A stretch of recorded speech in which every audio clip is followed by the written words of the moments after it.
ममता बॅनर्जी सांप्रदायिक आहेत। आज माझा 2022 पासून एकच अजेंडा आहे, ममतांना हटवा, बंगाल वाचवा। यावेळी बंगाल सरे तोड उत्तर दे। 2016 फक्त 3, 2021 77, आता 177 प्लस। सोनार बांगला वाचवण्याची लढाई, मोदीजी गॅरंटर। भाजप येत आहे, येत आहे, येत आहे। बंगालबद्दल एक गोष्ट म्हणजे तुम्ही माझं ऐकलं का? हिंदू मुस्लिम प्रत्येक जण शांततेत आहे, पण आमच्याकडे इतर अनेक समस्या आहेत, गरिबी आणि बेरोजगारी। पण तुम्ही घुसपैठिया आणि ध्रुवीकरणाचा मुद्दा उचलत आहात। सगळेजण तेच म्हणतात, ते ध्रुवीकरण हिंदू मुस्लिम हे मुद्दे का उचलत आहेत? ते बंगालच्या विरोधात आहे। ममता बॅनर्जी ध्रुवीकरण करण्याचा प्रयत्न करत आहेत, त्या मुस्लिमांना भडकवण्याचा प्रयत्न करत आहेत। ममता बॅनर्जी सांप्रदायिक आहेत, त्यांचा अजेंडा सांप्रदायिक आहे। त्या त्यांच्या तुष्टीकरणाच्या राजकारणातून मुस्लिम मतपेढी एकत्रित करण्याचा प्रयत्न करत आहेत। आम्ही नाही, पण सतत घुसपैठिये रफी येत आहेत। हा एक खरा मुद्दा आहे। पण हा मुस्लिम विरोधी आरोप आहे। नाही, आम्ही भारतीय मुस्लिमांच्या बाजूने आहोत। ते आमचे भाऊ आणि बहिणी आहेत। आम्ही गैर भारतीय मुस्लिमांच्या विरोधात आहोत, जे घुसखोर आहेत, विशेषतः रोहिंग्या आणि बांगलादेशी मुस्लिम। आमच्या सीमेवर 600 किलोमीटर कुंपण नाही। पण ते ममता बॅनर्जींचे सरकार MHA ला पुरेशी लांबी देत नाहीये। मुस्लिमांना एकत्रित करत आहेत। तुम्ही हिंदू मतं एकत्रित करत आहात का? हे एक याउलट आहे। आम्ही भारतीय लोकांच्या बाजूने काम करत आहोत, कोणत्या एका विशिष्ट लोकांसाठी नाही। पण इथे ममता बॅनर्जींचे सरकार, विशेषतः त्यांचे पोलीस, ते हिंदू लोकांवर त्यांच्या धार्मिक श्रद्धेमुळे अत्याचार करतात। दुर्गा पूजा आणि काली पूजेमध्ये प्रत्येक जण भव्य परवानगीसाठी कलकत्ता उच्च न्यायालयात गेला। पोलिसांनी आक्षेप घेतला का? रामनवमीची मिरवणूक प्रत्येक वेळी समाजकंटकांकडून दगडफेक।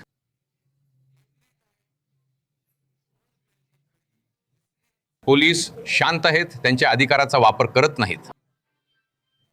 मागच्या बेलडांगा घटनेत ममता बॅनर्जींनी माध्यमांसमोर सांगितले, विशेषतः शुक्रवारी, ते काहीतरी करत आहेत। मी त्यांना विरोध करत नाही। त्यांनी कोणत्या प्रकारची वाक्य वापरली?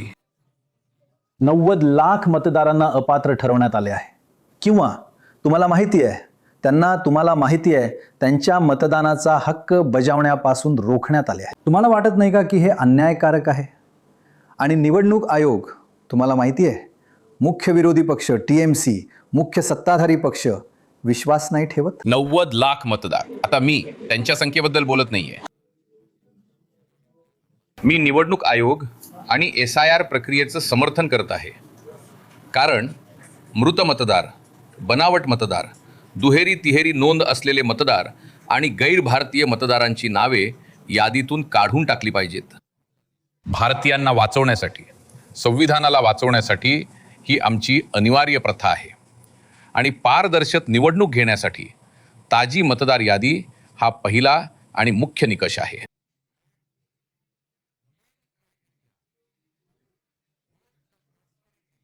तुम्ही घुसखोरांवर TMCला पाठिंबा देत असल्याचा आरोप करत आहात, पण ममताजी म्हणतात की तुम्ही एक घुसखोर पक्ष आहात।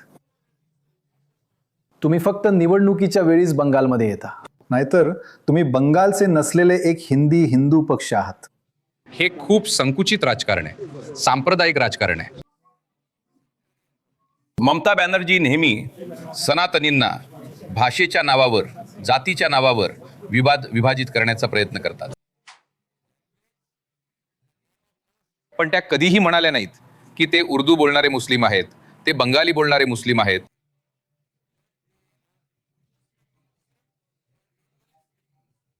बिहारी बाहरी आहेत, गुजराती बाहरी आहेत, मराठी बाहरी आहेत, UP वाले बाहरी आहेत, बांगलादेशी घुसखोर आणि विशेषतः मुस्लिम रोहिंगे दामाद आहेत।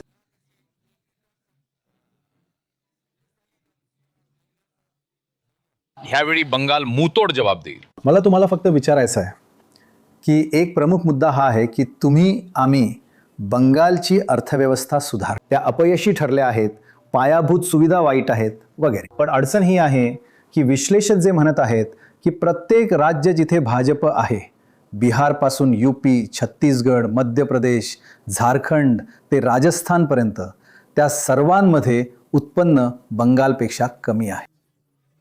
जेव्हा तुमचं डबल इंजिन या सर्व राज्यांमध्ये काम करत नाहीये, तेव्हा तुम्ही बंगालला कसं सुधारणार आहात? सुरळीतपणे, समाधानकारकपणे. त्यांचं बंगालचं उत्पन्न कमी आहे. मी तुमचा सिद्धांत स्वीकारत नाहीये. इथे बंगालमध्ये अंदाजे 1 कोटी स्थलांतरित मजूर, ते महाराष्ट्र, गुजरात, ओडिशा आणि इतर भाजप आणि इंडिया शासित राज्यांमध्ये काम करत आहेत.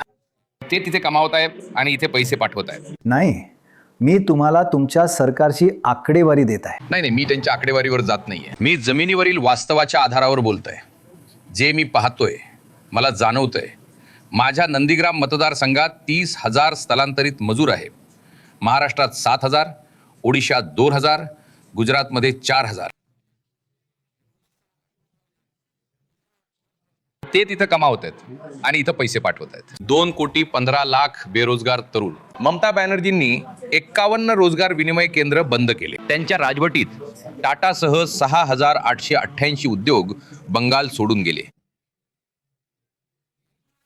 ही एक आपत्ती आहे. तुम्ही कृपया एका सरकारी शाळेत जा.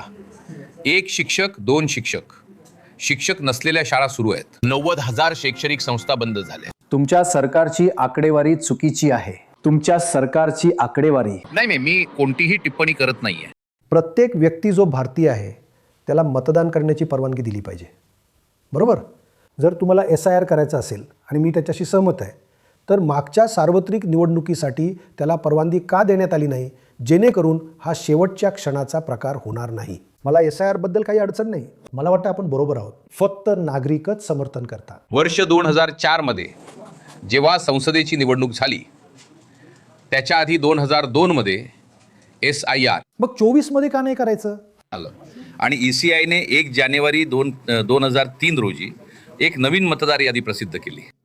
ममता बॅनर्जींनी निवडणूक लढवली. त्यांचा पक्ष निवडणूक हारला. त्यांनी स्वतः दक्षिण कलकत्त्यात 1 जागा जिंकली. हे नवीन नाही. SIR आणि जनगणनेमध्ये ही आपल्या महान देशाची एक अखंड प्रक्रिया आहे. पण 2024च्या निवडणुकीनंतर ते केलं गेलं नाही. ते करता आलं असतं, नाही का? नाही, हे एक ममता बॅनर्जी प्रकरण आहे. इथे बंगालमध्ये 6 महिने लांब कालावधी. बिहारमध्ये फक्त 45 दिवसात सगळं काही संपलं. RJD काँग्रेसने विरोध केला साहेब, पण अखेरीस त्यांनी निवडणूक लढवली. ते लढाई हरले. 2019 बघा, पनिहाटी, अर्गितच्या मृत्यू पीडितेची आई, तिनं भाजप करून निवडणूक लढवली.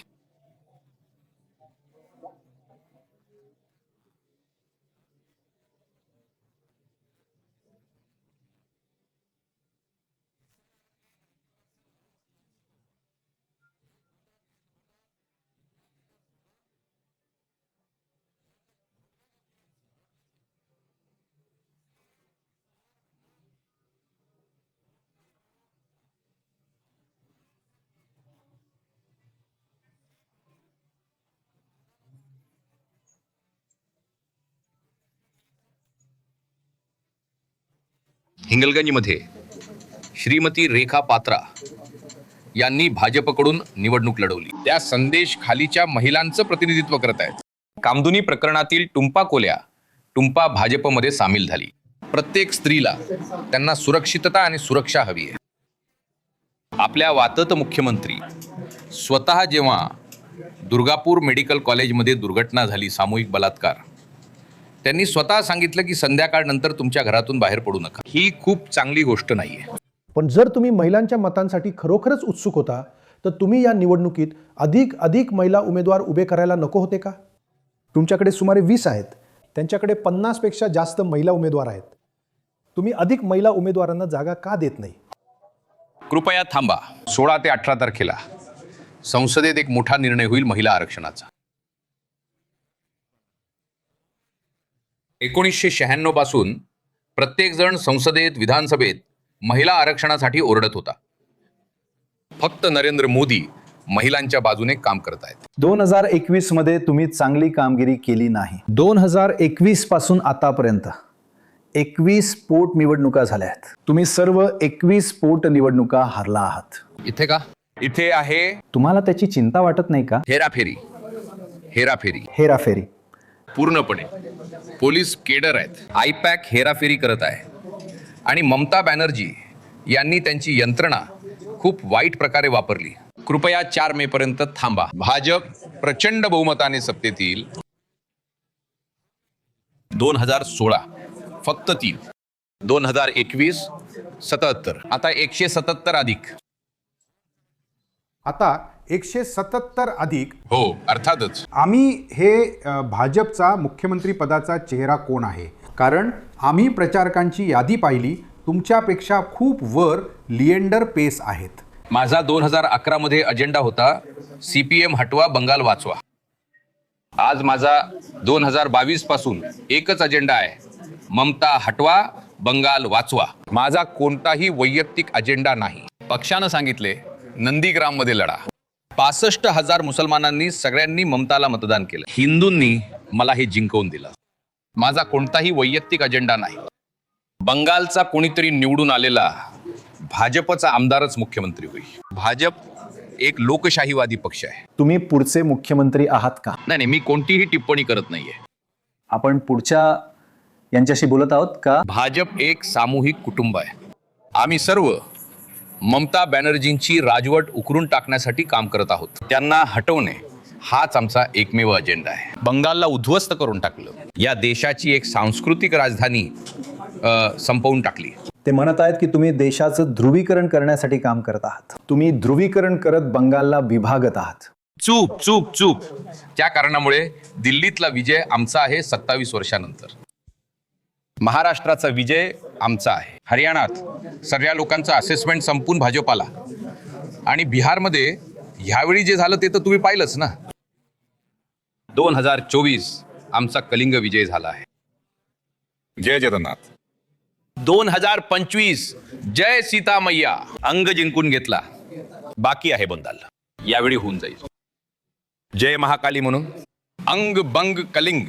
पण केंद्र सरकार बंगालला त्याचा निधी का देत नाहीये? तुम्ही 1,00,000 कोटी रोखून धरत आहात. इथले लोक त्रास सहन करत आहेत. कृपया कृपया कृपया. मी तुम्हाला आकडेवारी देतो. माझ्याकडे सुद्धा आकडेवारी आहे. चांगलं.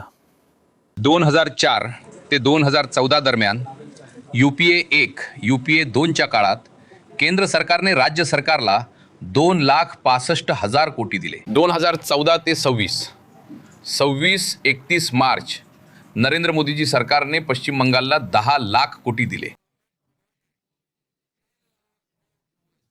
तुम्हाला 11,00,000 कोटी द्यायचे होते. तुम्ही 10,00,000 देता. 1,00,000 कोटी कमी. का? का? हे सगळं तुमच्याच आकडेवारीमध्ये आहे. नाही नाही नाही नाही नाही नाही, ते अतिरिक्त 1,00,000 नंतर मिळेल. नाही नाही, प्रश्नच उद्भवत नाही. जे काही आहे आता असं समजा की एकच राज्य आहे ज्याने GSTचा ऑडिट रिपोर्ट जमा केला नाही. त्यानंतरही निर्मला सीतारामनजींनी 90% फंड अलॉट केला. ममता बॅनर्जींना जाऊन सांगा स्टिकर लावणं बंद करायला. प्रधानमंत्री ग्राम सडक योजनेचं नाव बांगला ग्राम सडक नसते. प्रधानमंत्री आवास योजनेचं नाव बांगला की बाडी नसते. जलजीवन मिशनचं नाव जलस्वप्न नसते. प्रधानमंत्री अन्न सुरक्षेचं नाव खाद्य साथी नसते. स्टिकर लावणं बंद करायला सांगा, सर्व ठीक होईल. एक गोष्ट बोला. बोलू का? तुम्ही विभाजन करणार नाही. आमचे सोनार बांगला. सोनार बांगला वाचवण्याची लढाई मोदीजी गॅरंटर. भाजप येत आहे येत आहे येत आहे. बांगला सांस्कृतिक राजधानी होता. ममता बॅनर्जींच्या काळात रवींद्रनाथ टागोरांची प्रतिमा जाळण्यात आली. आम्ही या बांगलाला वाचवू. बांगलाची पार्टी भूती. पंजाबमध्ये राहणारी बंगलाची पार्टी. येस. डॉक्टर श्यामप्रसाद मुखर्जींना फुले दिली नाहीत. काश्मीर पासून कन्याकुमारी पर्यंत भाजपचा कोणताही कार्यक्रम होत नाही. नाना भाषा, नाना मत, नाना परिधान. बायकांमध्ये पहा मिलन महान. हा आमचा भारत आहे. तिला ग्रेटर बांगलादेश हवा आहे. तिला ग्रेटर बांगलादेशची पंतप्रधान व्हायचे. तिला जमात मॉडेल हवे आहे. आम्हाला भारतीय मॉडेल हवे आहे. काश्मीर पासून कन्याकुमारी पर्यंत देश आमचा, देश आमचा. खूप खूप धन्यवाद.